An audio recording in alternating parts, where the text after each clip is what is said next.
And we're live. Coming to you live on a Wednesday. It is that time. What are we doing? The same thing we do each and every Wednesday is sit back and Control F Linux the internet and see what we come up with. Yeah. What's going on, everyone? Did everyone survive their holidays? Because it doesn't matter if you're into the holiday stuff or not. You got to deal with it. There's no escaping it, unless you can buy an offshore castle. Which apparently you can't, like because somebody bought it right out from under you. Yes. Right? Yeah, it's something that's reasonably priced for an island fortress. This is something I look for. My island fortresses, man. Reasonable price, livability. Proximity to a Tesco. Yeah. Tesco delivered by boat. Yeah, Uber Eats. I wonder what Domino's take on the whole 30 minutes so it's free mantra when you gotta like hop on a little rowboat and like row your way out. You gotta watch out for the sea monster too. Gonna ask you for tree fitty. I would straight up just sit there recording it the entire time, seeing who would bring me some takeout, just recording the callback, like because you know it's gonna lock your GPS and send that like, wow, what? No. You set up the artillery and you start firing, and like when the guy shows up, he's like 2 hours late, but it's like, yeah, I'll pay for the pizza. You made it through the shelling. Oh no, man! You earned it. Here's a tip. Because I'm sure they get requests in that area, that local whatever delivery, like, hey, we're on the beach, right? Yeah. Like, could you drop it off and like wait till he's like, I'm on the beach. Where are you at? Poof, with a flare. Yeah. Weigh anchor. Hello, everyone. All right. Theron survived Christmas. Rohit still in India. Biko. Sign Metro. Yes. Words. Everybody's got like a cool username. I've never come up with a good one. I can't decide whether to keep the word "the" in mine. Well, you got like two. Which is confusing. I got two. The one I normally go for, and then the one that I go for if that one's taken. It's there. Once upon a time, you had a pretty good chance at like securing your username. Now, get fucked, dude. It was a this would date me. That before the internet was the internet thing. Like widely available, it was the name race on AOL. Yeah, like there was everybody who wanted their username, somebody who got a good one. Then there was always like the 02 and 17 and 13. And yeah. The current you can tell what year they registered for the form on based on the date on their last name or on their username.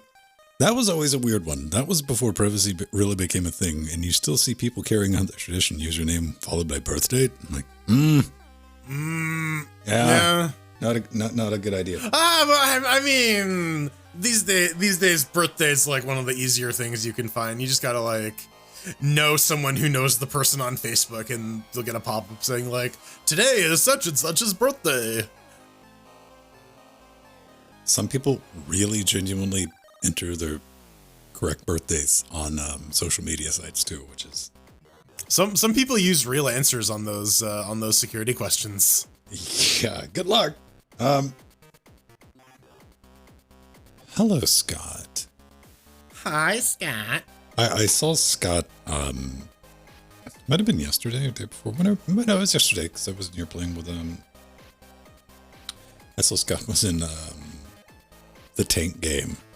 I'm like, what? Were you upset that we were able to take off your shielding before you killed every single one of us? Was that just like too much to take? Too much to tank? Too much to tank. And Scott was just bringing down like rods from gods on us. One shot. Really treading water with these tank puns. It's all right. It's a barrel of laughs. Hey man, I like the fact that modern tanks are powered by jet engines. Well, you can buy a jet engine for relatively cheap. It's only like $14K. 14, 15. The logistics to getting them. Yeah. Getting it shipped. And that's an untested one too. Do you really want to be the person Googling jet engine? Yeah, jet engine schematics. Yeah. There's a YouTube video on it too. It's like jet boy, jet girl. It's like a couple that like restore like old jet engines, and they're like, yeah, no, here's how you do the entire thing. Here's a step-by-step video. Because you know that shit's on YouTube. Dude, that's always like that's the thing, man. You always, not always, but man, and they've been at it for like 15 years too. Like, yeah.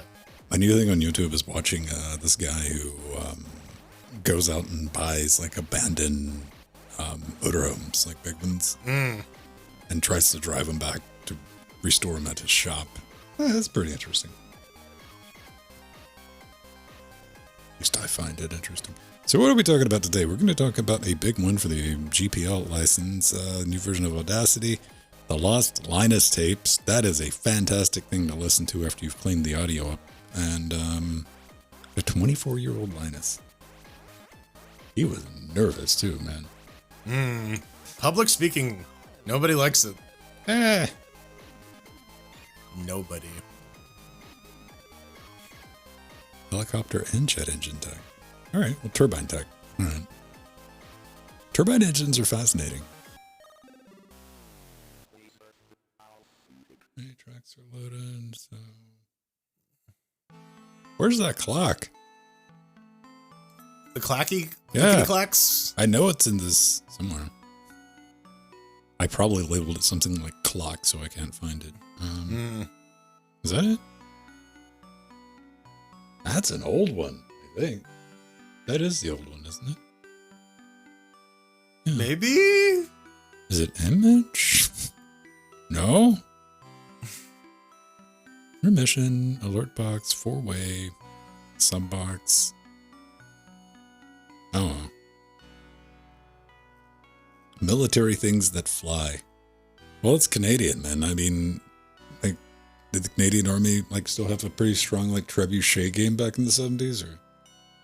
We had the Avro Arrow that got scrapped. What was that? That was the advanced fighter plane that the Canadians were producing that production got shut down on because it was causing a diplomatic incident. What? Whoa. With the Americans. They're like, we don't want you building jets. We want to have the best jets. There's an entire story behind that. I'm probably doing a bad job explaining it. The Avro Arrow, AVRO. You should get one of those Canada-made cars that had the gull wings. Not DeLoreans. No. Canada had the one produced Canadian car. Canadian car. Who knew Canadian cars were a thing? Bricklin Motors, Conquest Vehicles, Felino. Where's this thing? The Bricklin SVED. Yeah, this thing. Yep, it looks like a fucking DeLorean. It looks like it got launched out of the back of the Enterprise A.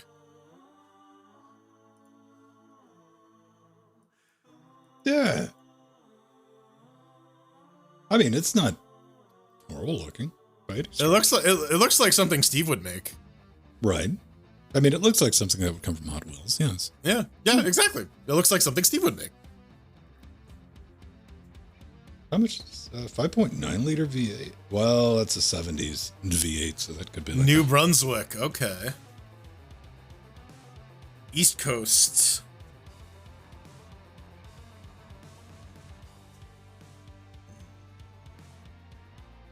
simulated cockpits. I don't know, man. Some people got like some crazy. There's levels. And I mean, this that level of insanity for cockpit design travels over. It's a cross genre between aviation and mech. Even though the mech game is not really strong these days, I don't think. But I do see some insane aviation setups.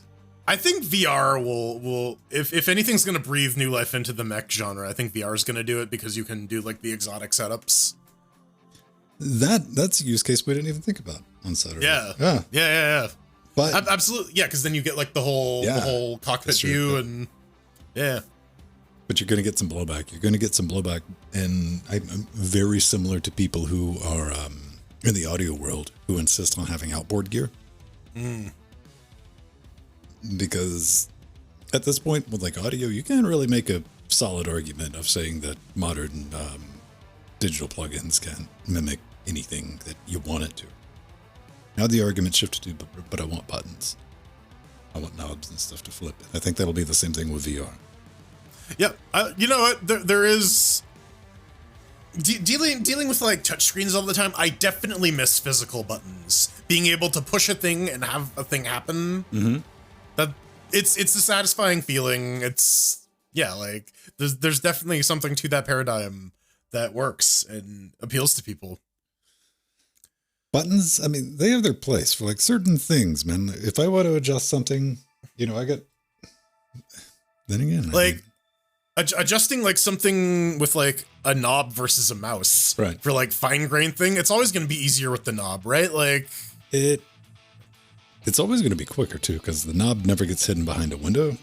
Yeah, like I mean, to the point of like my control surface has digital representations. I mean, physically modeled knobs, but there's nothing under them. It just sends a MIDI command to go up or down. Right. But there's like intuitiveness there, and that's like the sign of a good interface. Well, for me, it's also that I can look over here at you and I can do this and I can go, okay, I'm on this side. That's 2, 1, 2, 3, 4, click, done. Yeah. I don't have to, man. I don't have to look at anything. Buttons. Nintendo. I don't know. Nintendo, man. I had a professor who used that term a lot. I bet he was. But really he was a Solaris guy. The Switch is never going to go on sale. No. It's Nintendo. Used is your best bet there. Like used, it's still $300. Yeah. It's Christmas time. People need their children to shut up. So they hand them a Pokemon, and yeah. This game can't justify $300 on a Switch. And unfortunately, I missed my opportunity. 2 years ago is when I should have bought the Wii U. Now the Wii U is a retro console. Now it's a collector's item, yeah, and not a piece of trash people are getting rid of. Right. Like I could have got it all like with one of the tablet controllers for like $100, and I didn't. No, wop wop. That's how it is, right? Like, oh, I can wait it out a little bit longer, and then the price just starts going in the other direction. You're like, no, stop, no. Remember laughing at the $700 2080 Ti's? Yeah. Yeah. Now who's laughing? Not me. I'm crying. No one. We're all suffering. Yep. There's no one in sight for that. Not even a little one. We're just going to sit and maybe Intel will shake things up. Maybe they won't. We'll just, it's not like we have a say in it. We're no longer the customers for video card companies. Yes. We don't buy pallets, right? Yes, Scott. It was all directed towards you.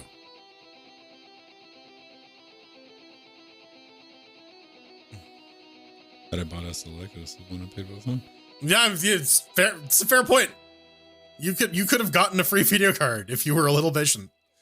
You know what? The real victims are the ones that were selling them for $700, with the misplaced idea of like, oh yes, next month when it comes out, I'll be able to buy one. Yeah. No. All right, we got 4 minutes. You got anything going on today? Hell no. After we're done here, I'm going grocery shopping. Ooh, exciting. I needed to go today. Nah, not needed, but I should. I'll go tomorrow. It was raining. I'll like drive it out. People who shouldn't drive get out and they're in. Mm-hmm. Yep. Oh, it's like all semi-frozen too. It's great. Plus it would have been a great day to wash the cars. No. Yeah, tonight's low is 19. Welcome to the end of December. Thanks. What we need is a good volcano. We need a super volcano to go off. Get some cooling. Yeah, sure. Yo, Mount St. Helen. How you doing, girl? Nah, man. I want that one that's in Yellowstone. That's kind of due. Well, we're watching Stargate, and the topic of like actual Apophis came up, like the asteroid that we now know is not going to hit us, but yeah, I mean, don't for a couple of years we're just like, oh, giant meteor, giant meteor. You're just like reading the headlines and like, yes, it's within like half a light year of Earth, man. Come on. But it's like it might hit us in 2038. Like it's within the margin of error. Right. Don't give up hope. Man. Now what we need is more space internet satellites. That'll help cool the planet. Well, in Transmetropolitan, they just like straight up put. Well, no, didn't they just they just demoed something that proved that they were able to transfer solar energy from space to Earth. Well, they've right? done that a couple of times. Like Russia did it several years ago, but they messed up and they couldn't. Like it was just cooking one part of the Earth. Right? Yeah, I think they like actually got the capture working now. Join us for a special event Tuesday, January 4th, 8 p.m. Pacific Standard Time for exciting news in the world of gaming. Unless it's like, yo, shit's in stock, son. I don't care. Oh, speaking of internet satellites, that's what it'll look like when you look through a telescope. Whee! Stripes. Yes, but if it gives me space internet and global cooling, I'm all for it. I think they're going to be overselling those benefits there. Marketing? Yeah, marketing. It's a good thing we got, telescopes in space, like the James Webb. Yeah, finally. It took him long enough. Yeah. It's up. I didn't know if I'd ever see that in my lifetime. That has been going on over 20 years of like it just around the corner. All right, so we got. Now we need to launch the James Woods telescope. Nah, the Woody Harrelson. Yeah. The good. Mark Webb. Director of The Amazing Spider-Man in 1 and 2. If anybody's into arts and crafts, I'm going to get a shout out to somebody I watch on Twitch, Fierce Kitten. Pretty interesting mom. She's got her own GitHub for the stuff that she's done for the embroidery machines and stuff like that. Oh, okay, yeah. And she does a bunch of cool stuff I'm kind of interested in, but not that much.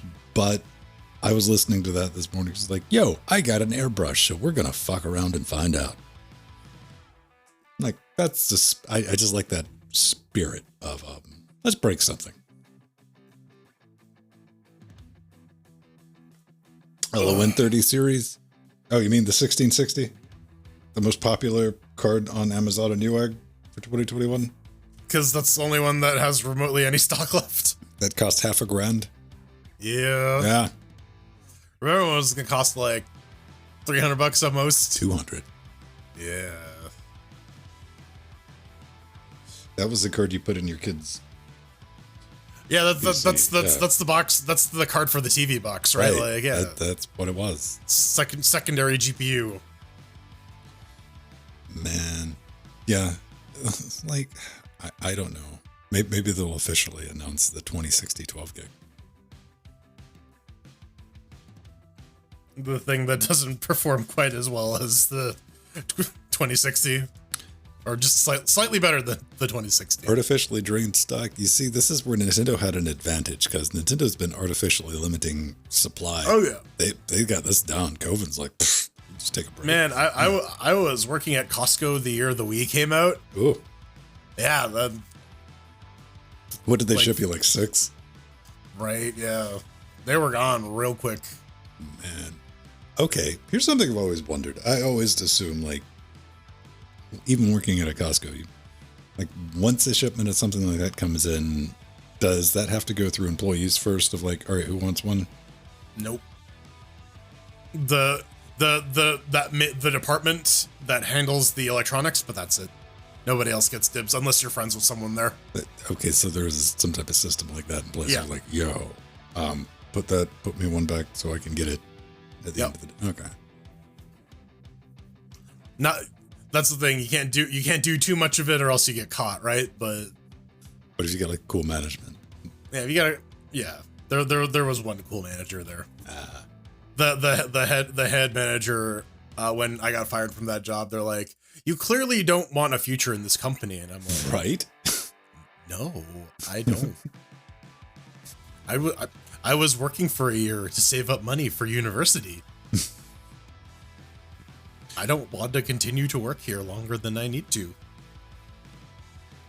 In Walmart, we were not allowed to, however, we could take our breaks off schedule. What? Oh, like, I don't know. Yeah. I'm going to fuck off. I'm going to clock out, make a purchase, and clock back in. Got it. All right. I'll get a drink, then we'll get underway. Yeah.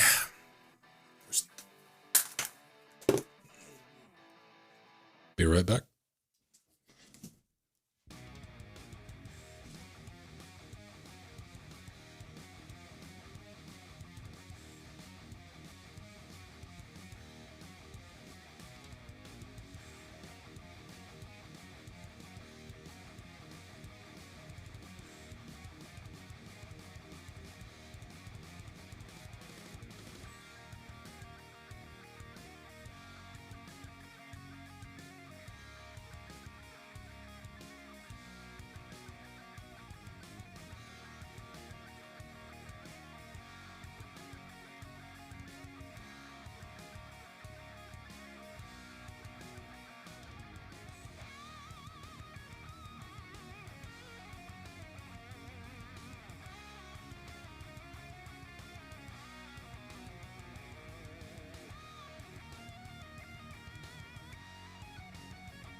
Arthur, and I'm always asserting dominance at all times.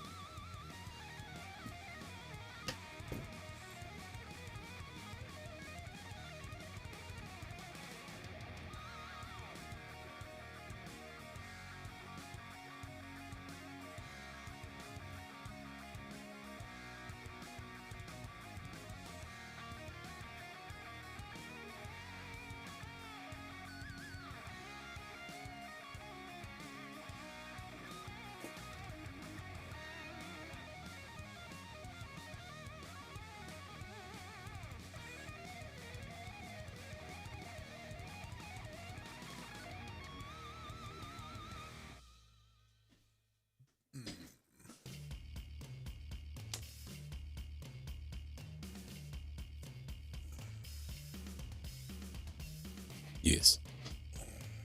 All right.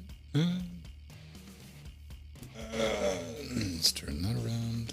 And A little stinky. Gotta take a shower. Stinky. Stinky. Man. You're a stinky boy.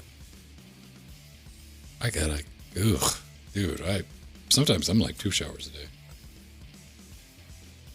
Trying to get this centered. It's that thing where I don't have to like go out and be in a place every day. I just don't like the feel, man. Yeah, I don't either. But like sometimes you just forget, right? Unless it become for me, it's like gotta wake up, take a shower. It's part of the routine. And now it's wake up, get coffee, go downstairs, be a DevOps gremlin for 8 to 9 hours, and go upstairs and eat. You get up, well, shower's built in. I get up, I go run. And if you get done running, or get done exercising, you gotta clean up.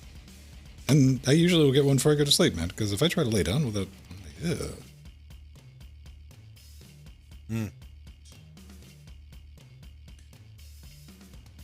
Ha ha ha ha ha. Does it say funny things? Yes.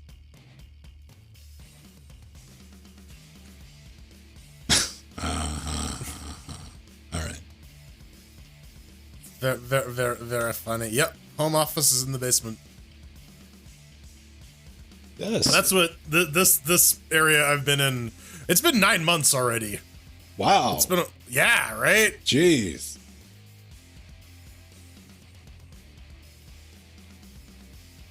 Thank you, Monica Vidal, which may or may not be the one Monica who's subbed to us on Patreon. Oh. I don't know.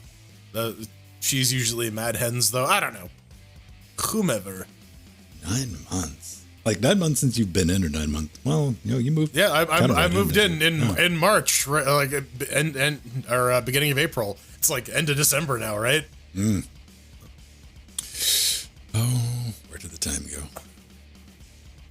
Fucking seriously. All right, so we're gonna do the show now, everyone. That means language filters are on. Yes. I hit the wrong button. Let's do it. Escapinas. Stop record.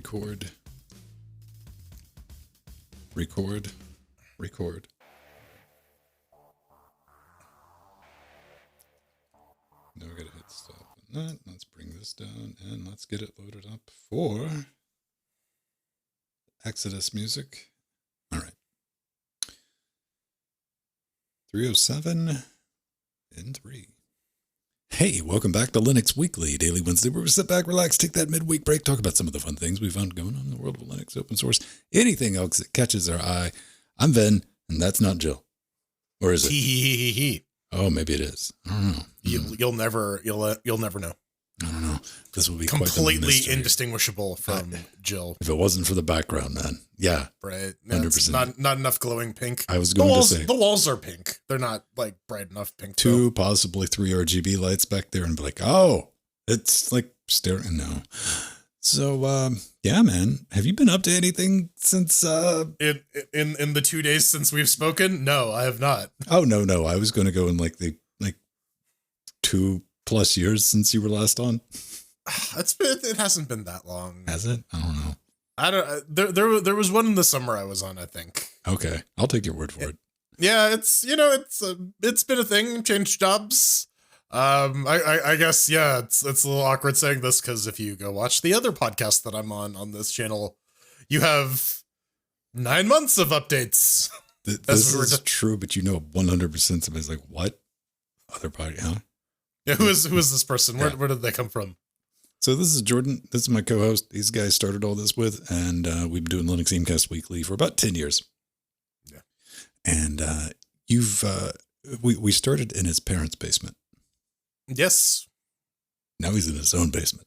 Now I own the basement, damn Yes. it. It's the circle of life. So anything fun? We got Boba Fett. We were talking about that for We Went Live. And we got the booby feets.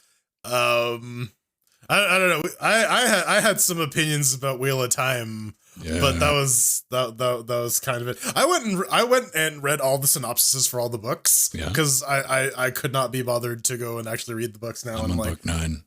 Yeah, reading the synopsis, I'm like, okay, yeah, this makes a lot more sense than the way the show has presented it. Mm. Like there's some crucial details here that seem to be missing that would have made me care. I guess maybe it just moves so slow. No, I've seen people with my take on it, and I've only watched the first 3 episodes, and I'm not hate watching it or anything like that. I'm like, I don't know. I understand they got to make changes and all that, and I've seen people who have went back. I went through most of the books, and they're in love with the Wheel of Time. They're like, no, it's a faithful re-adaptation, and I think those people need help. But if you enjoy it or not, you're kind of like, on it. I'm a little lukewarm. I'll give season 2 a chance. I started actually reading the Wizard of Earthsea series by Ursula K. Le Guin actually yesterday. I bought those books in California when I was out for Scale 2 years ago, and I'm finally getting around to reading them. They're very short though, but like they're that old style of book where like the text is super dense and it's right to the edge of the page. So, yeah. Yeah. All right. I have a book in the house. That's it. I'm digital. I carry around tablets. It's like DS9 up in this busy. What have I been up to? Oh, good news, everyone. If you've been following along, even on the holidays, even last Friday, we are doing Get Good Grandpa series. We're learning how to play Trackmania. Not the first one, not the new one, but the second one, because it's available on Steam. It's super cheap. As part of the sale right now, I think it's like $5. We got our own servers set up, and we're doing practicing during the week. And Fridays, we're testing our progress on new sets of tracks. All the tracks for this Friday are currently loaded in the server. If you want those details, go into Discord, go to the announcement segment, and that'll give you a little password to pop in. It's running 24/7. And I will be there at 7:30 to win. I'm playing to win, kids. See how I do. I have brief moments of competence. It's awesome. And then I go flying off the track like everybody else. You also have the root password for the MySQL database that has all the times. So, man, you know what? After I got that set up, and because that thing was so old, it couldn't even populate its own tables. Ooh. Yeah. So I was like, all right, where's caps lock? Boom. And oh man, let's write some create table statements. Oh boy. Yeah, I only had to Google once. So yeah, I'll see everyone there Friday. We had a couple people show up even on Christmas Eve. So it'll be interesting to see who pops in. And we finished Trine. Yes, Monday, 2 weeks ago, we said we were going to do it, and we did it. Our 7-year adventure comes to an end in the most LGC way possible of we're just going to keep playing until we're done. How long did that take? You might wonder. It was like 3 hours. Yeah. Oh man. That is 666 gigs. It was. Like I had to screenshot that immediately during the live stream and post it so that no accusations of gimp shooping anything. Yep. That file was 666 gigabytes, the recorded version. And yeah, it's dead. Frozen Byte, please don't make Trine 5. I'm begging you. We're done with it. We've completed it. It was a Patreon goal, and we finally made good on it. So we can full uninstall Trine. It's no longer just sitting there. I took some joy in removing that out of my library. Oh, I completely forgot to do that. I'm going to go do that. I don't have Steam open. Never mind. Yeah. And something I brought up, I promise this is going to be the last gaming related thing. I played Devil May Cry 4 for the first time yesterday because I had $9.99 in my Steam wallet from a refund. And you'll never guess how much Devil May Cry 4 cost during the Steam winter sale. $9.49? $9.99. Okay. Yeah. They always leave you with like some useless amount in your wallet still left over. Like, yeah, you have $3 Steam dollars left. Good luck. Go let's be buy perfectly something. honest. Steam knows as well as you do that number irritates you and you want to get rid of it. Yes. Yeah, exactly. Right. Yeah. Like, why is that up there? So I bought that. The only comment I'll say, I enjoyed the DMC, the reimagining. I think that was 5? No. This is one before 5. This is one that came out that right. Okay. hardcore fans hated, and right. This one had not Virgil, the third guy, Nero. No. All right, DMC4. This is my only comment on this is it is a digital war crime when it comes to the camera positioning because it does the standard old school Japanese fixed camera positioning that you'll see in a lot of games like Castlevania, and that you can live with it. You adapt to it later on where it doesn't bug you, or like Resident Evil, right? Where it's like, boom, you're just locked in and you got to run around this. DMC4 commits the crime of doing that sometimes. While other times, without giving you any context clues, it's free look with the camera. So that just drove me up the wall for no reason. But you know what? I can say I played DMC4 and it's a thing. Got it. Now, let's get on to Italian court cases because... What? No, not Nintendo. Not Mario related. Nope, not Mario related, man. Jeez. Italian court finds open source software terms enforceable. That's good news, everyone. The judge has ordered them to remove offending code, which is also good. This is all of this is going to be in our show notes. You can go through the whole thing, but basically, let's see if I got this right, Jordan. I'm going to try to throw this down because we were trying to find exactly what the license originally was. It's GPL something ? Yeah. For this particular piece, but there was a widget module for a plugin which is also a WordPress plugin that this company developed. And apparently some people from the core team went off and did their own thing, and they reused some of the code.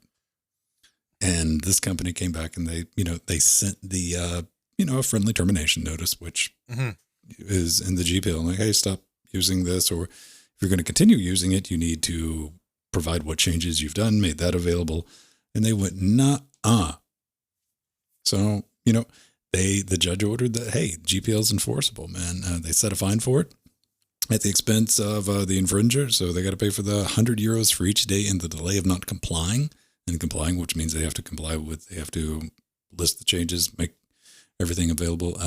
15 days for €100 a day fine. Then it goes up to €300 a day after the 15th day after notification. So good. Yeah. It's good. It's good to see that, when it comes to actually enforcing copyleft, the courts recognize that, it is an agreement that you agreed to. A lot of companies are taking the stance that we don't actually have to obey the GPL or the BSD license or the Apache license because it's free software. Who cares? We can just use it. Yeah. Exactly. But it goes both ways. It's that's kind of how all contract enforcement works. It's all the fiction of the contract. And you can't say well, we agree to this one, but not this other one because contracts aren't real, you guys. Yeah. And I don't know. This seems to not so much smack of GPL, malicious GPL abuse, and more of people taking their code and being yo, this is our code. And the other people being, well, it's still licensed under this license, so you gotta make do. No! All right, then I guess we're gonna sue you. And they did. 100% with that, man. No, I'm glad this was enforced and they got to do the right thing. If anybody out there is a better sleuth than us, if you can find out the dynamic.000, where their source code repository, if they even have that listed, or what it's licensed under, because Jordan, you went looking as well, and we couldn't really come up with anything. Yeah. Because WordPress is GPL2. Mm-hmm. The plugin was GPL3. Yeah. What do you call it? Elementor is GPL3, and this is a company that makes widgets for Elementor. So ostensibly GPL3 if it's linking with the GPL3. I don't know, and it might be. And it might be one of those things too, where you buy the software and then you can say, bro, give me a floppy disk with the source code on it, and they will send you one, right? Oh man, they're going to send you one of those 8 1/4-inch floppies. I'm technically complying. Yeah, it's like the Proton Mail guys. They're just here's our database in text, in 11-point font. Yeah, dude. If anybody knows about that, or maybe they're watching, hey, I'm just curious how we, if I purchase it, what Jordan says, do we get a copy? Which is not completely uncommon, but just wondering about that. I want to let everyone know about this though. The lost talks from one Linus Torvalds in 1994, man. We are talking about this is by Mad Dog? Jeez. Yeah. John Hall? Yeah, John Mad Dog Hall. He's still is he dead? No. This was his release. Tell me about Mad Dog while I set up the audio, which I forgot to do. Mad Dog is a very, very old graybeard who is incredibly accomplished. I'm not going to even try to list his accomplishments because I don't know them offhand. I just know the name because he's been so involved and embedded in the Linux and open source community. And apparently he recorded Linus way back when he was 24 years old, given this talk, an introduction to Linux and implementations in Linux, which is a problem that has still not been solved 20 years later. No, people still don't know how to get software running under Linux. All right, you're not going to hear it, but hang on, let me give everyone a little sample of. All right, I'm a hush. Good. So if you have lots of memory, I want Linux to take advantage on it. It's listenable if you can get over the constant hum going on in the background and just the overall bad audio quality. So I'm going to take a stab at getting this fixed up. You got to think, man, how old was Linux in 1994? 3? Yeah. Or yeah, like as like a project. And I was gonna say, like, I imagine this was like one of those pocket recorders that like Mad Dog had in his briefcase. Yeah. Well, he said he dug around and like even to like redigitize this. And I was listening to him like, I think I can fix a lot of this. I'm gonna have to get in it. Like I thought. All right, honestly, I thought I was going to be like one past this, and like maybe I was like, no, we're going to have to do some surgical work, especially in the first part where the tape speed is off, where that's going to have to be restretched because the perils of physical media over a long term. Right? Yeah, man, it's like the motor slowed down. Apparently, only 40 people showed up to an introduction to Linux, so it's just and the community has not grown since. It's still 40 people. 46. Listening to like a nervous 24-year-old Linus is just it has no business being as entertaining as it is. And it's good to see where he starts off, even from like, this is a foolish project. And it was very hard to have the person who designed Linux tell me it's a fool's errand. You'd be dumb to try to write your own operating system without a microkernel. And yeah, good times. Are you into like history stuff like this? I mean, I guess. Yeah. Yeah, I was actually waiting for you to finish the audio cleanup before I was going to give it a listen. All right. Yeah, but I mean, I'm going to probably wait to like 4 or 5 minutes in before the drop. Probably going for like a house techno. Yeah, just remix. Just have someone scream remix and yeah. Of course, the trick is to wait to 13 minutes in before you pull that nonsense off. Right. Yeah. Yeah, just when it starts getting really interesting. No, it's always crazy to like go back and like listen to some of these talks and be like and see where we came from. And it's cool that this is available. Like if this was a lost talk, like I'm sure like 40 people saw this and have vague recollections of what actually happened. Mm-hmm. So I'm curious to see like to show this recording to someone who was actually there and be like, wait, didn't like Macho Man Randy Savage show up midway through and body slam Linus? Yeah. I clearly remember that. I guess it didn't happen. Oh, man. So sticking with the audio train, there's a new version of Audacity. Everyone's favorite, I don't know, not favorite. Have they done anything dumb this month? It's been a couple of months since they've done anything crazy. Tried to fork their code to something else. Yeah. Oh, man.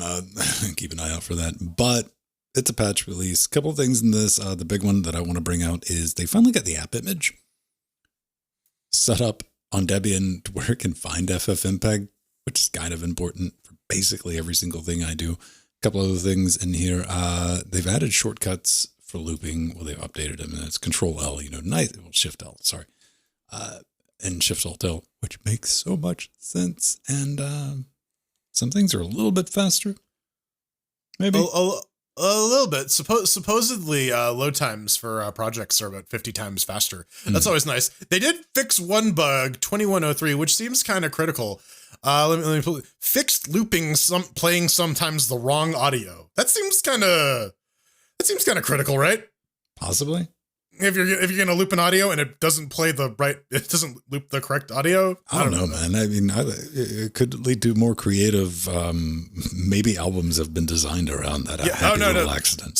See, this is the Linus step remix, right? Like we use the pre-release version that doesn't have that patch in there. Okay. And then just like shuffle time, baby. I don't want to make Linus cry. I'll probably just clean it up and make it listenable. But Audacity. Wasn't that a Prince song, When Linus Cries? Yeah, it will be. When penguins cry. I use Audacity sparingly, and what is the other one? Tenacity was the fork. Yeah, Tenacity is the fork that is supposed to not have any of the licensing crap that the Audacity is trying to pull. Yeah, the current owners of the Audacity project. Now, to their credit, the Audacity team, previously they've added non-destructive editing to Audacity, which is something that people have been wanting for well over a decade because it's considered a very basic feature these days. And that was always met with, no, we don't need that. So that's finally on Audacity. But yeah, grab the app image. If you're on Debian-based system, it works out of the box with everything that you get set up. I've used it, played around with it. So it is there. And this next thing, I think, is above both of our pay grades, but you selected it, so go for it. Tell us all about it. Yeah, no, we're going from digital audio editing to digital image editing now. Krita has a new release out. It's 5.0. Maybe you don't want to use GIMP or Glimpse or This is I think the other popular like Photoshop Illustrator alternative that is available under Linux, and it has some new features. Complete rewrite of the gradients, brushes, palette system. The gradients themselves have been improved. The smudge brush engine has been completely rewritten. Finally. There's a storyboard editor now, which I think is neat for there's animation stuff in this announcement. I didn't know you could do animation in Krita. Yeah, that's neat. That's very neat. And also they added the ability to record your sessions in apps. So if you want to like do a time lapse of your drawing or whatever, you can just do that right in Krita and it will spit out like a MKV or whatever. Keyframe, clone flag. Oh man. All right. Storyboarding. No. See, I don't need to be around storyboarding. Look at that. Yeah. Rotoscope. Damn. That's neat. This is a bunch of stuff that I would never learn unless like I was forced to. Like if I were getting into digital art, definitely start looking at Krita as a tool. But they got 5.0. One thing, if you are on the Firefoxes and you're trying to download their app image, or if your name is Linus Tech Tips, you're gonna have a problem downloading their app image. You're gonna have to right click and save as. You can't just click on the link. Oh, by the way, they're not making 32 bits Windows build. Is that what it's called? It's 32 bits. I've heard it referred to that. I think that's a non-native English speaker thing. 64 bits, portable bits, and I mean, like grammatically, it makes more sense, right? Like, it's not the 64 singular bit. No, it's 64 bits. You don't tell me how to bit, man. Listen, bit please. Okay, Android source code, all the fun stuff is there. 100% over my pay grade, but I love looking at stuff like this, and you know. Krita is just, it's like that equivalent, man, because you got Blender, which will just trade blows with any professional 3D modeling software that's out there these days. And I think Krita is really, really made progress as far as like desktop publishing, as far as and any sort of digital art stuff on Linux. Yeah, I definitely, if people were like transitioning over from Windows, I would definitely tell them to look at Krita, like even just like in general as a Photoshop replacement period. This next one is for advanced Linux users who maybe are defeated by dependency hell just a little bit. This is from Tom Doer on GitHub. You can find links to this in our show note, and it's called Fix. And it is a little Python program that attempts to use machine learning to find out what is wrong with the command that you just ran. So they give you a little example here about like making a directory, trying to run something with the Black framework or whatever. And you can fix, or you can prefix the last command or do fix bang bang, and it'll give you some suggestions to maybe fix it up. It'll try to identify like missing Python packages or system packages and make recommendations. Thusly, I guess it's kind of handy if you're bad at tracking down missing dependencies and can't read like stack traces. See, like, I don't know, I am not in the market for any of this stuff, but I can definitely see as a tool for getting people used to command line, something like this that will like actually read what you're typing in and give you some sort of practical example based on that to be kind of beneficial. But then you're saying, did you play around with it at all? I didn't. I looked at it. Full disclosure, my solution to this is my aliasing for finger flubbing is comical, like because too many times I'll look back and I'm like, come on, that was only one letter off. That's always what I've been looking for. This is kind of interesting though for me. AI assisted command line flub fixer, which I mean, this thing is using OpenAI as a Codex API, which I mean, you do have to go and set up like a little account for it, which it's not going to cost you anything. But in its current state, it generates mostly wrong solutions right now. I know it's a hard selling point, but some of the generated solutions are kind of useful. I mean, it's in the early stages, but it's in the ballpark. Yeah, you can tell. You got to train it up, right? Like, yeah. You're looking at it, and it's giving you the results. Like, you're almost there, little buddy. And the F is another program very similar to this, more well known. But the F, delete expletive, it uses strong syntax, but fix it's probably a lot better in the semantic aspect. to what Jordan was, new users. I'm like, maybe this, and like, oh yes, this is the packages you're looking for, and do that. And I think there's even a YOLO mode for it, where you can where it'll just run it automatically. Like, oh man. I hope you're running an immutable OS. This is real handy for Fedora Silverblue. Oh boy. Man. That's called limiting your blast radius, man. That's a video, man, to see how many what you can get done with that before it just completely reckinates everything. But this is not an immutable system, but it's doing something very interesting with a file system, and we both think it's particularly neat.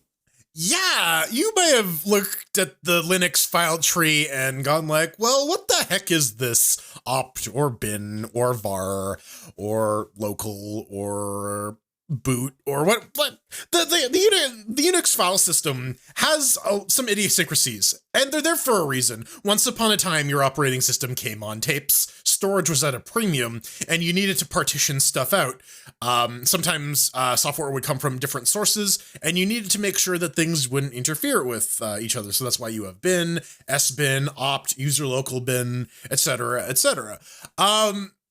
It's a very old way of doing things, and I think a lot of it's persisted in the same way that QWERTY has persisted, right?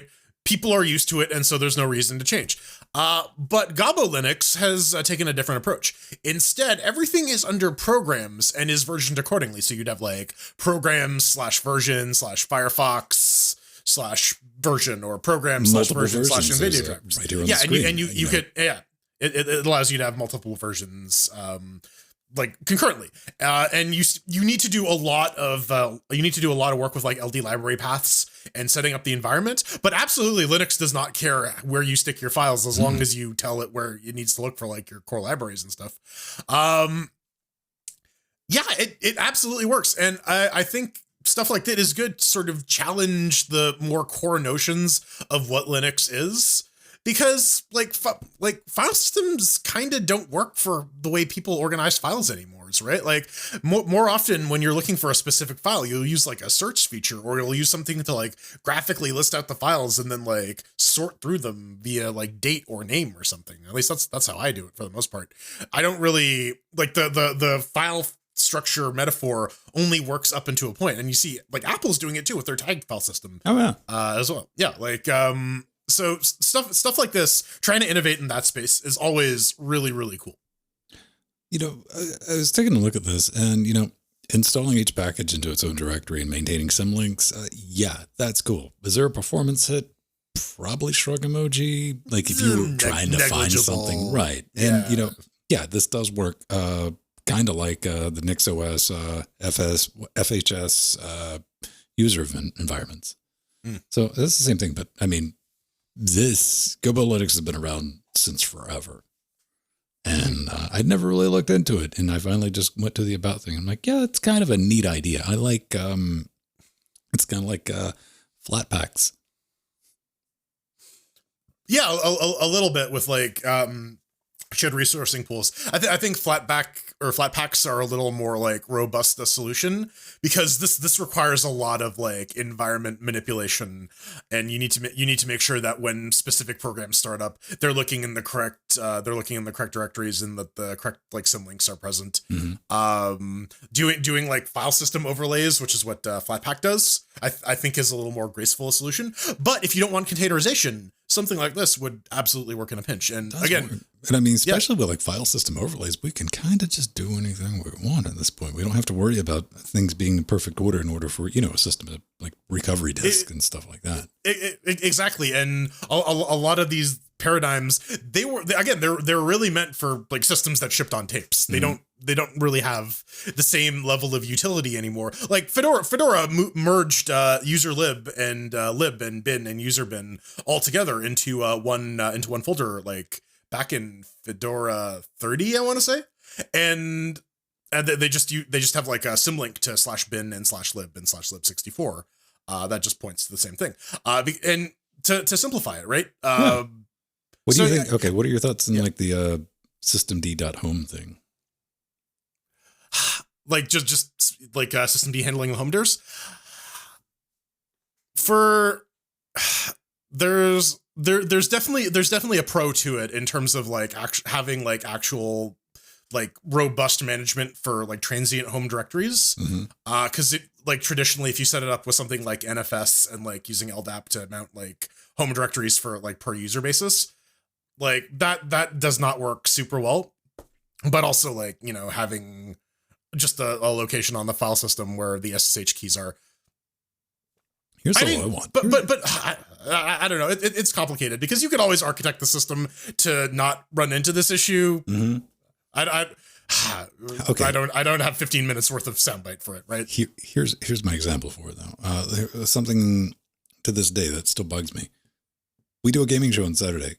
More often than not, if it's a Unity title or something like that, we got to go hunt down a config file. Now, do you want to play the Russian roulette? Is it in .config or is it under share local? Or did they just drop it directly in your home directory? Unity is pretty consistent, but that's always under config Unity 3D. Yes, but then hang on. Okay, yeah, under the developer's name, not the gamer's name. Yeah, well, yeah. Then there's the process of, okay, let's go to the Steam page and figure out who the publisher is or the developer is, and then do the 50-50 on which one. Yeah, like that's a pain in the butt. That one, that is Unity's fault. That is not a Linux problem. That is a Unity problem. Let us 100% point the finger at the appropriate part. I would love some type of like forced standard. I know, remove choice, but standardization for all config files. And I mean, that's what XGG home is supposed to be, right? Like, it doesn't work like that, no. I mean, it does. Like, yeah, of course, things don't work when people don't use them. Right. Remove options, Jordan. We need to clamp down on these hippies. Settle down, Tim Cook. Settle down. Come on, here's the money. Why can't you be real Tim Cook? Why can't you just be fake straw man Tim Cook? Speaking of money, hey, if you like what we do, you want to support us, head over to patreon.com/Linux Gamecast. That's how we do this nonsense. We got a couple of things on our web zone as well, linuxgamecast.com. We got Amazon Wish Zones. Jordan's got one. That's where he keeps his sword collection. You pick him up something. We do a horrible idea. We got a little thing that we can read out. Some people take advantage of it. Some people don't. That's cool. Got a board back here if you pick up anything from the studio. We do thank you for your time as a patron. You get a couple of bonus sodas. We got an extra. If you like this is just the middle part, the live stream. We record the pre-show and we record the post-show. So you end up about an hour, 2 hours of extra content each and every week. We do the same thing on Saturdays where we even have our production meeting, the pre-super chosen, in podcast and video format available for you as a custom RSS feed, access to our Discord. Also, if you want to come pop in our Discord, if you sub to us on Twitch, that's also an option. That'll let you do things like come race with us on Friday. Also, we got IRC, Twitch, and Discord all tied in together. So if you want to pop into our IRC, feel free to communicate with each and every person here in our live channel. That's at your own risk. And, you know, if you get into IRC, I think you know what you're doing. At your own risk. I mean, okay, here's my thought on IRC. It does irritate me when projects don't have a Discord. I don't care what your thoughts are on Discord. That's where people are at. You know, that's where people are going to pop into. I understand the benefits of only having the IRC because you know how much that filters out. Mm-hmm. I'm like, what? I got to learn how to do an IRC. Yeah, people have to figure out how to connect to, which honestly is like you go to like Leaf Chat or whatever, Kiwi Chat. That's the browser one, and yeah, it's really easy to do. But look, googling getting the what the hell is Kwanzaa, what the hell is IRC pamphlet. That is going to filter out a lot of like just very simple questions because you know I see the opposite in the OBS Discord of like how thing broke burn ? Followed by like screaming. Anyway, thanks for your support. What do we have? Oh, right. We got a merch store. We got clothes. Cover yourselves and mine and Jordan's faces all over your body. Just not in sticker format. We do have to get into a slice of pie this week. Pizza. Pizza pie. I don't know, man. Like I'd be impressed that somebody took the time to cut it like that, but you've ruined one, two, three. like Okay. It all depends on what parts of the pizza you get, because if they like what 1, 2, 3, 4, 5 people are getting a decent slice of pizza. Everyone else is getting really greasy hands. They're getting cheese plate. Like they don't even get crust. What's the point of pizza if you don't have no crust, man? Like that's we got to ask Stan. That's who we got to go. Stan. Yeah, Stan. Stan. PDM to USB. Yeah. So I had to learn what a pulse density microphone was to understand what the hell is going on. But the short story is this is from electronaut.in, and it's about the Myco project. It is so the origin story here is a guy was playing around with some machine learning on his RP 2040 microcontroller. Did not like the quality of the cheap USB mic he got, and so he said, "To hell with it. I'll make my own." And he did. So they put together one with a RP 2040 and a pulse density microphone, and it can clip in via USB. The entire thing is open source. There's the 3D printer circuit board schematic. You can get the microprocessor and, get away with the cheap microphone. It is Pretty super neat. cheap, man. I'm just looking around. To this day, even in these trying times, you can get the 2040 part by buck a piece if you're not getting them in volume. That's what I was curious about. And the microphone's like $2. So you got a PCB, USB. You can probably get 10 or 15 of these things printed for $20. So yeah, and just populate it yourself, which is easy to do. Have you ever done any surface mount soldering? Nope. Would you like to? I'm too clumsy. I would just burn a bunch of holes through silicon. I would pay to watch. I mean, yeah, I would make it for an entertaining live stream, but that you could say that about a lot of things. Well, I don't know. I mean, you don't need a soldering iron. I'm just going to give you a nozzle that blows hot air and some tweezers. Okay. Like just a hairdryer? Kinda, yeah. I mean, it might Right. take some skid off, but same principle. Same All principle. Right. Volume. Oh man, that would just it would take some air out. Budget Ven Stone's hair removal service. Oh, that's It's the Ben Stallone. Oh, bad crispy. Excellent project. I like seeing stuff like that. And there's some voice samples on there. Okay. Here's the thing. There's a link to the webpage on the site where he's documented to the YouTube video. You listen to the YouTube video, you're like, huh? Then you read the comment in that YouTube video where he's like, oops, I selected the wrong input. So he gives you a link to the right video in that YouTube video. I'm like, couldn't you just update the link on your homepage with that? Maybe? No. Also, the second video it's a 15-second video with 12 seconds of like waiting for the mouse to get over to play. Don't you love that? And well, it's not like you can have the audio. cursor over on record and then you gotta like fuck. Oh, that's the suspense payoff ratio. You're like, huh? Yeah. It's like, hello, how are you? And then video ends. Yes. Anyway, cool project, man. Keep up the fantastic work. Now, Tell me a story. you know what? We're going to have to summarize this story. I've been sitting on this one for a couple of weeks because, we're not going to unpack the entire thing. We're going to give you just the gist of it. If you would like to give us your gist, you can head over to linuxgamecast.com, tap the contact button, read the instructions. If you don't want to read the instructions, whatever, just fill out some things, smash that send button, fam, and we'll probably get back to you, and we might even talk about what you send us on this very show. Like Smith did. DistroWatch. Talking about DistroWatch, I got a lot of love for DistroWatch because when we first started this thing, me and Jordan, all those years ago, first place I ever saw that had listed our podcast, what passed for a podcast, which was like 30 minutes of trying to have a coherent like chat. Conversation? Yeah. And DistroWatch was first, we just pop it up, put it on their site. Now, okay, these guys are doing a Linuxy thing. And so I mean, this was back in the day when there was like 5 Linux podcasts, and we were number 5. it was a different time. Children, get off our lawns. Yeah, because in my headspace, we're still new. It does not feel like it's been 10 years now. No, it still feels like it's the little thing we're playing around doing, which I like intellectually understand. People look at our shows as like the old guard, the legacy, like, you've been around the whole time. I'm like, no, I remember buying a headset and like, let's see how this podcast thing works. Anyway, Smith has an issue with DistroWatch. Now, here, let me just give you a taste how long this goes on. And just There's some scrolling, yeah. Yeah. Anyway, we'll maybe we'll cut into this first part, Jordan. So, okay, you want to take it, or you want me to get the first one? I will take this. All right. Hi, I was observing page hit rankings, the list on the right side, of DistroWatch and noticed something quote unquote funny.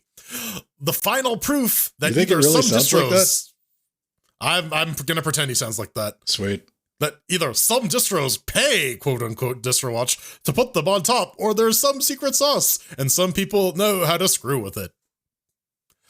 Yesterday, the Watch order me, Jordan. of... I'm going to screw with it. I'm going to select a different year. Oh, no. Hacks. Stop screwing with it. Screw is a dirty word, according to Jill. It's not allowed. All right. I'm going to nail it. All right. Oh, it's even dirtier. Tee-hee-hee. So continuing on, Jesus. Yesterday, the order of distros was completely different. First, years ago, Mint was always on top. Judging by the revealed donations, unlike secret donations of Elementary, probably Miss and Microsoft and Manjaro, who knows? Oh God, we're going deep. Dude. It was still should be on top. Then suddenly Manjaro, for unknown reason, out of the blue, gets on top, which was way too suspicious. This guy really likes his parentheses, doesn't he? Yesterday, number 1 was Endeavor. Less than 24 hours, it was corrected. Like someone applied a secret sauce just to be on top, but not too much to raise suspicion. And MX came on top. MX is kind of a mess as a Okay, I've lost the. All right. Yeah, I've kind of checked out. All right. This is...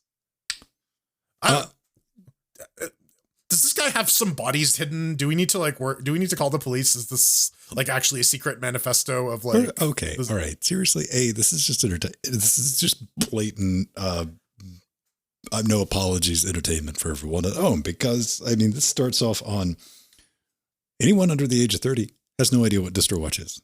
And anyone over the age of 30, we know exactly how DistroWatch works. It tells you right there on the front page, like who downloads the most. Reason I bring that up is because everyone always says after someone brings up DistroWatch, it's not an accurate way to gauge popularity of Linux distros. And like, honestly, who cares about DistroWatch anymore? Like, again, it was a great website back in the day. But like, I don't know, the location of the discussion of Linux and distributions is kind of moved on. 2021 DistroWatch is where you go to find retro Linux distributions. I mean, oh yeah, to be like, oh yeah, no, absolutely, that joke distro did exist. I remember seeing it on a forum post that one time. Yeah. So let's see, what is the top today? Trending in the past 7 days, or most rating? You want to do average ratings, most ratings, or trending? I want to see first added. First, I want to see if there's like still stuff that's around. 2002. Nope. Hang on. First one. Yep. Nope. Mandrake, Red Hat, Sorcerer, Licorice, Lindos, Xandros, Vine, Root, Crux, Beehive. Oh, Beehive. Turbo Beehive. Linux from scratch. Oh, come on. We didn't get Limpus. Knoppix. Red Flag. Arch. Hey, Arch, baby, 2002. Represent. Yeah.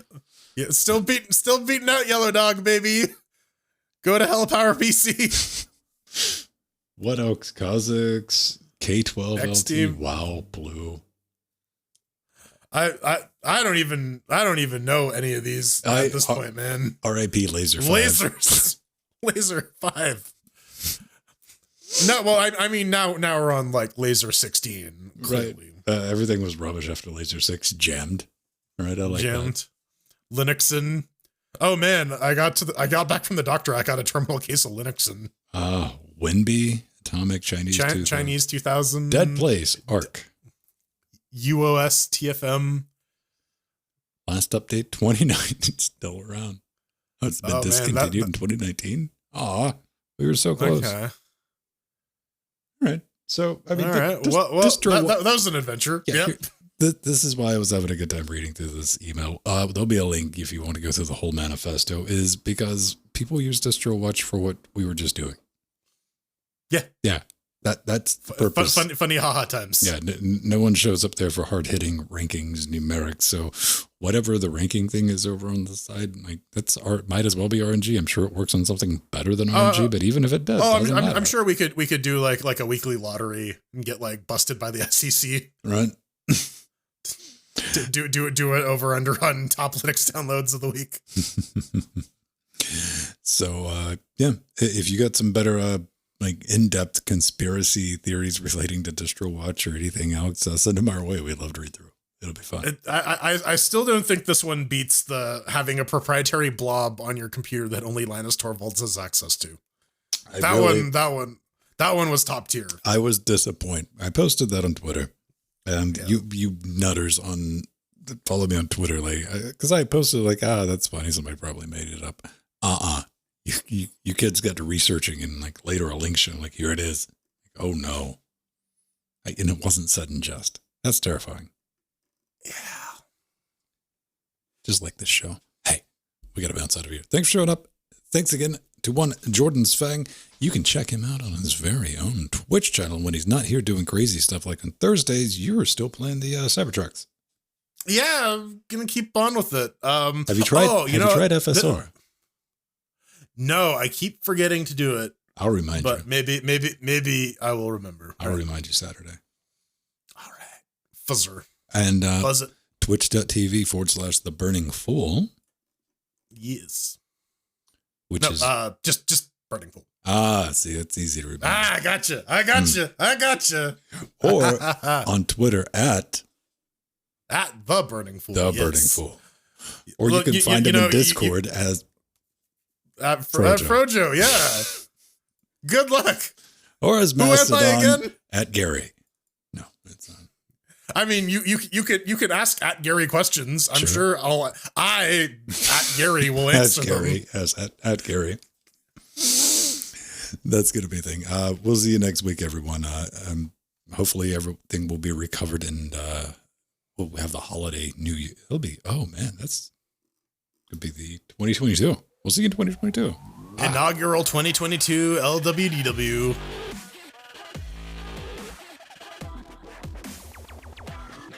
It's me. Hey, it's you. Yeah, FSR. The only thing I've played around with in FSR has been Horizon Ginger Turbo, and that is busted. Is everything shimmery and the plants have RGBs?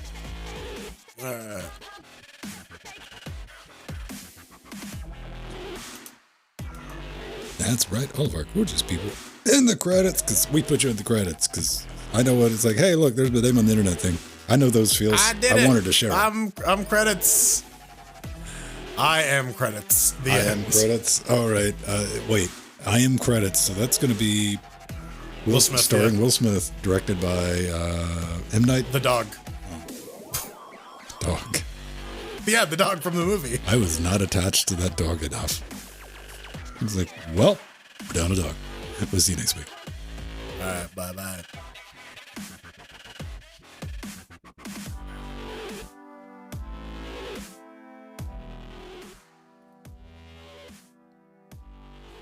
Wouldn't you like to be a credits too? I don't know. I haven't made it to the part. I quit playing Cybertruck because the DLSS worked wonderfully on the 2060. And until you ran out of VRAM. Yeah, it worked wonderfully for about 30 minutes.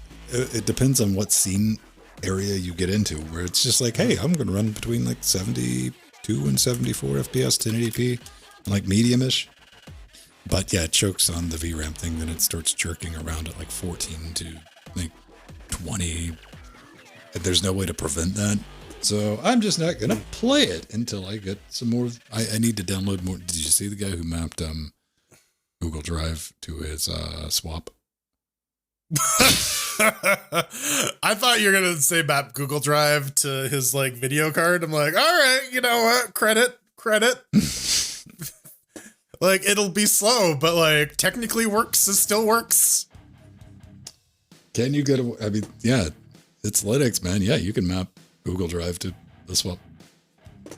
It's gonna be like a fuse thing, but like, yeah, absolutely. There it All right, is. hold on. Trying for the Nightmare Prince. Manage, uninstall. Fuck yeah. You can actually download more RAM if you set up Google Drive as a swap space. Yeah. What does it list? Oh, G Drive, 1 petabyte. Yep.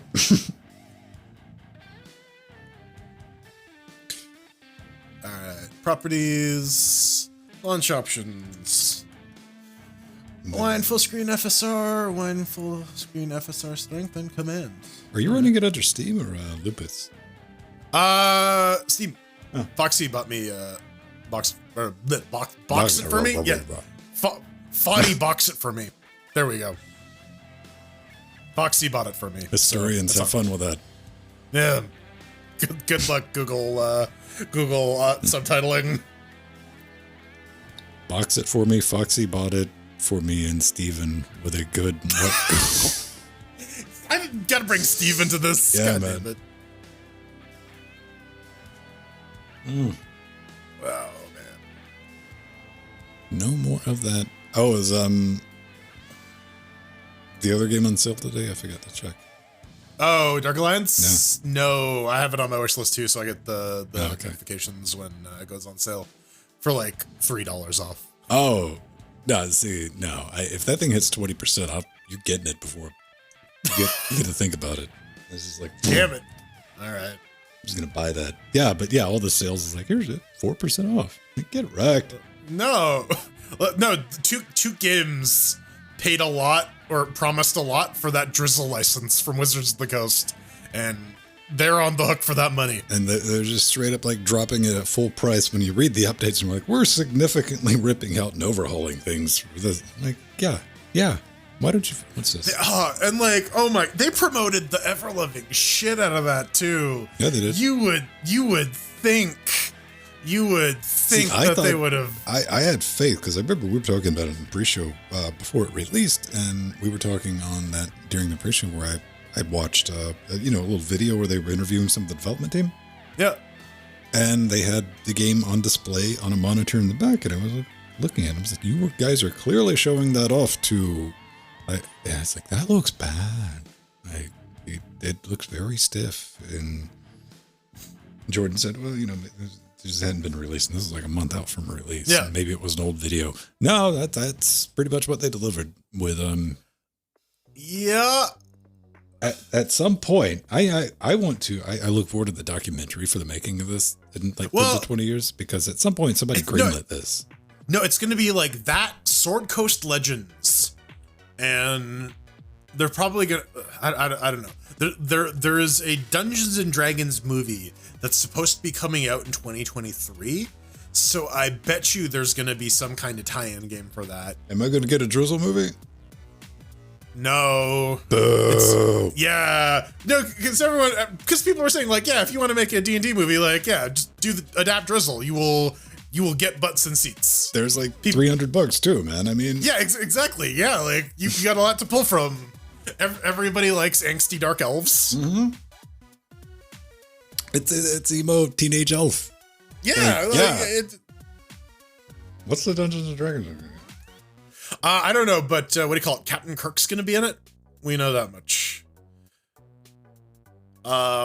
It's one of those things that's been in like development hell for years, because like there's one guy who owns the rights to them and he is not giving them up. Dungeons and Dragons 2023 plot undisclosed. Top cast. Yeah. Hugh Grant. Yeah, like it's got a cast.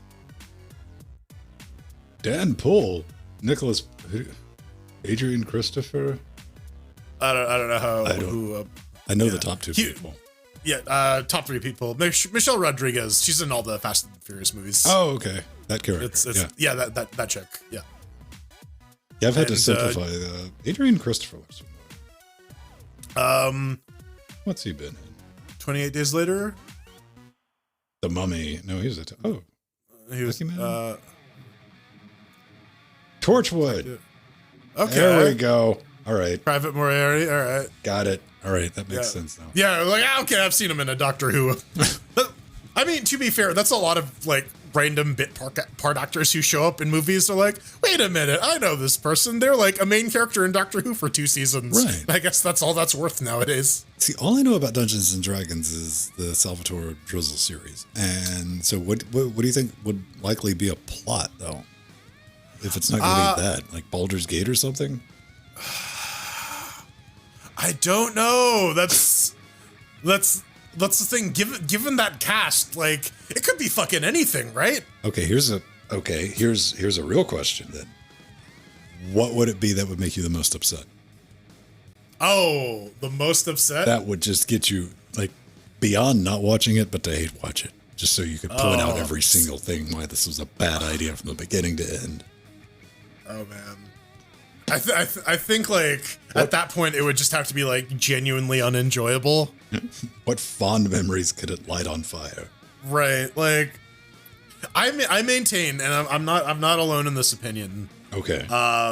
That the best Dungeons and Dragons movie that has been released so far is Guardians of the Galaxy, the first one. Like, if they can capture that kind of dynamic, I think they could make a good movie. Okay. Well, because that's kind of okay. Here's what I'm getting at. All right. What would be the plot for? I don't understand, like, how it's a very non-linear universe, isn't it? Well, like, and that's the thing, like it depends on the scale, because D&D, like, as a genre, ranges from, like, let's save the village from orcs to, like, reality is actively being rewritten by a self-ascended, like, necro god, and now we have to race against time to undo it before he completely fucks up the universe. So there's a bit of a range. I think like, if they just stick to, like, we got, like, just a very, very basic bare bones, we got to go on a quest. We're gonna introduce some cool things about the world that'll ask some questions that'll set up some, like, spin-offs. I think that would be the way to do it. Like, just keep it simple, because there's D&D already is, like, a genre kitchen sink. Like, it's literally just, like, we took, like, Dying Earth and Lovecraft and The Hobbit and Michael Moorcock and all this stuff, and we stuck it in a blender and we hit it on puree and we poured it out, and that's what Dungeons and Dragons actually is. So you can get lost in the weeds. So I think if you just, like, make a fun adventure with, like, the trappings of D&D, I think you can make a decent movie. All right. You just can't, like, get too far in the weeds. You gotta do like little things here that make you go, like, oh, that's curious, that's interesting, I want to know what that's about. Oh, the Netherese, they got, like, intelligent swords and shit, and, like, floating evil obelisks. Well, for me, like, Air 2 and like, the Blood R.A. War, Salvatore. Like, I went into that, and that was like D&D with training wheels. Yeah. Like, all right, I can follow this. And like, the, like, credit where credit is due, the Salvatore books do a good job of, like, capturing that vibe, right? Like, that's I'm unfamiliar with other source material outside of that, and I was like, yeah, if you wanted, like, a light, you know, effectively kids version of D&D, that is what I'd base it on, probably. But maybe they can, like, do a movie with, I don't know, 11 characters with complex names. Yeah. That's what they're gonna do, and they're gonna try and set up, like, the multi-movie franchise. It's gonna end on, like, a fucking cliffhanger. It's just gonna be trash. I've resorted to Book 9 because now, like, the kids have kind of grown up a little bit, and they've gotten Hobbit names because I can't keep track of who's the blacksmith and who the blacksmith guy. Sam. So who's Frodo, Samwise, Merry Pippin. Frodo's the dragon, and Pippin is the gambly kid. Yeah, Matt. Yeah. Scaling on a 4K monitor. Life hack: get a 43-inch 4K monitor. Problem solved. No scaling needed. Works out of the box. Out of the box. Yeah. Is the biggest one you have? You got one bigger than the 28-inch. I got a 31 and a half. Does that feel bigger than the 28? It does, actually. Okay. Like, not by much, but, like, it. The extra, like, 4 square inches it's appreciable, right? Mm-hmm. Where I would have to squint on the Acer. Well, this one's also an Acer, but, like, where I have to squint on our monitor, I don't have to do it as much on the other one. But you see, like, having that, see, I could just full screen that, Yeah, all that's monitor. That's nice. Yeah. Oh yeah. So like the plan is to have this screen eventually mirrored to a TV over there. Okay. Because so the couch. So I have the couch there, and yeah, that's the plan. That'd be easy enough to do. Yeah, exactly right. Like just mirrored the display in NVIDIA settings, and yeah. I want to replace our the 28 because it's showing its age. It's getting the feels, man. Like it's starting to. I can hear caps in that thing humming, man. Well, not really. Just but coil wine, like effectively. Getting it to like work with the MacBook at 4K was a bit of a challenge. Because like, oh, it's got like HDMI like 1.4 and DisplayPort 1.2, and like if you try to use like crossover cables and adapters, and the difficulty multiplier is increased on a Mac because it's all over that one USB-C hub, right? Right. That you gotta plug into. I don't tangle with that thing. That thing's been too squirrely for too long for me, man. I'm just like, right, like there is the boot up order where I gotta like every time I unplug this laptop, I gotta unplug the dock. I gotta plug the dock back in, plug it into the thing, wait for it to pick up this monitor, and then I can plug in the other monitor. It's a whole. I think like maybe a more modern. If I get what it. Yeah. I want what I really want is like a crazy ultra wide, which is weird because I don't like those monitors. Yeah, I would. Yeah, if G-Sync wasn't just so fucking expensive, right? Yep. Pickle Jeff, I use 3 monitors too. It's my middle monitor's the wiener. But that's for show notes. It's a very testicle heavy setup you got there. It is, you know. I couldn't help it. Like once I saw that shape was achievable, like, well, I guess my desktop layout's a dick. Cool. Right? And but like a 36-inch ultra wide, I think would work really well for the DAW monitor. But okay. And I can get I think I'd probably replace this one with like probably like a 36-inch UHD. Mm-hmm. I don't know. At one point I was thinking about like, maybe like 5 or 8K, but that would require a new video card, and that's just not happening. So well, for that, I honestly okay. I am interested in 8K, but then I'm not interested in a 60-inch monitor. That's too much. Right, yeah, this is where we're going, right? Like we start dealing with like the space constraints. Yeah, I have like that camera is way up. I mean, it's on the other side of the room and way up to like get the shot. So the monitor, because my head is level with this monitor right now, man. So yeah, 60 inches is too much. Unless you get like one that is wrapped. Oh, that'd be sweet. Just have the panorama. Yeah. Yeah, but like a very light curve, so you could put it in the corner and just kind of read on it. That'd be dope. But I don't know. So yeah. You got monitor rooms yet? Or are you still using those bases? Honestly, like I have no reason to stop. Those bases are too heavy duty. Oh man, it's freeing up that desk. That's why I got those gas spring arms for these two guys. Just having all that extra space underneath. I've just started putting stuff on top of the stands. That was my compromise.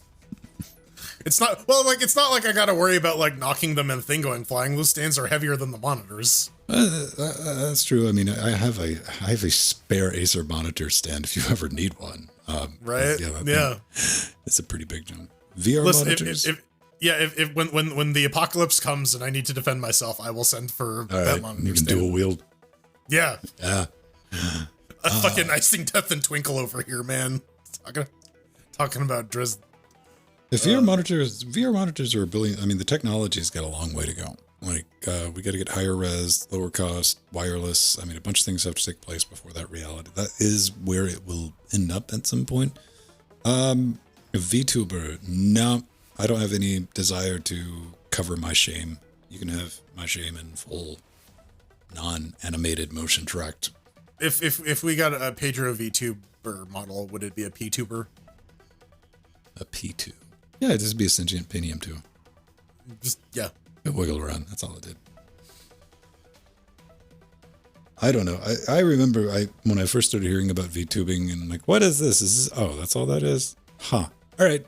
Kids are into weird stuff. I was a kid once. I mean, whatever. They're just streamers, right? Streaming with extra shit. That's like, you want to do a live stream with a bunch of extra steps? Go for it. Like, like I get it if you're gonna like, especially for like the kayfabe aspect, right? Like if you're gonna like be a character and play into it, like yeah, sure. I have nothing. I have nothing negative to say about it. This is like, oh yeah, all right. I have no desire to become an anime.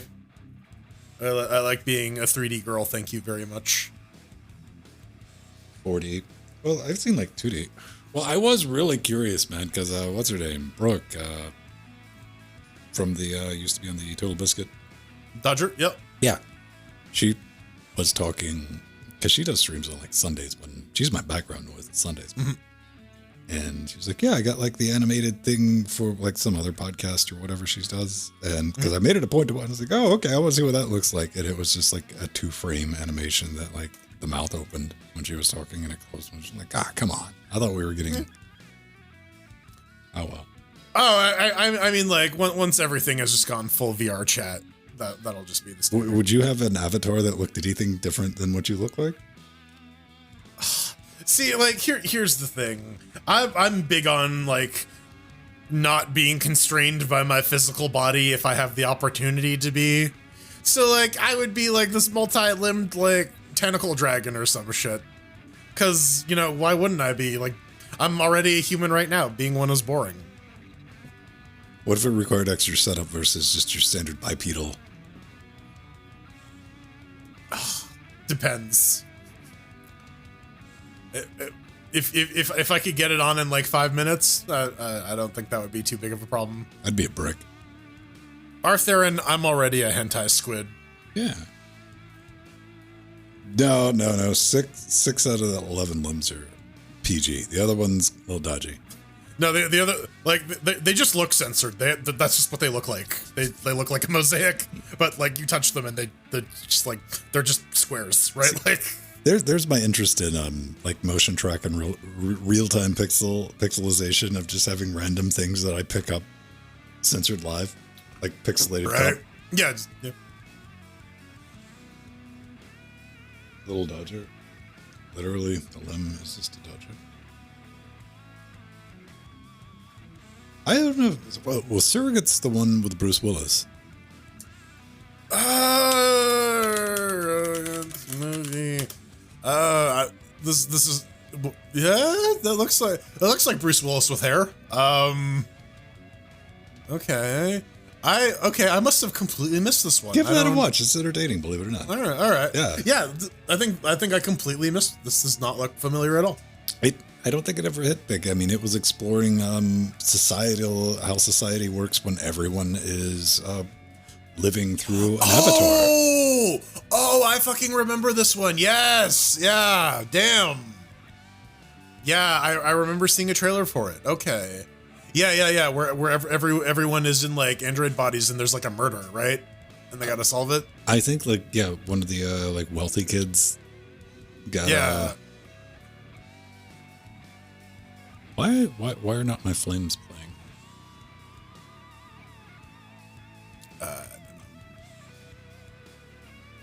I don't know. I don't know. I should have flames. Where are flames? Through the fire and the flames we carry. Sorry, Herman. All right. Is that? Hang on. I gotta check that. I'll play with this later, but. Yes. Hold on. This was gonna take 2 seconds, but now this is taking a lot longer. So fuck it. Next week. Jeez. Yep. I definitely live that. Like, let me just show you how on second thought, maybe not. Yeah. I don't know. Anyway, we gotta bounce. Jordan's gotta get the grocery. I gotta make a show. So. All right. Thanks for showing up, everyone. I'll Jordan, see you Tuesday. Thursday. Yeah. Tuesday. Yes, the other T. Cheers, Drew. Yeah. Yes. All right, everyone. Bye.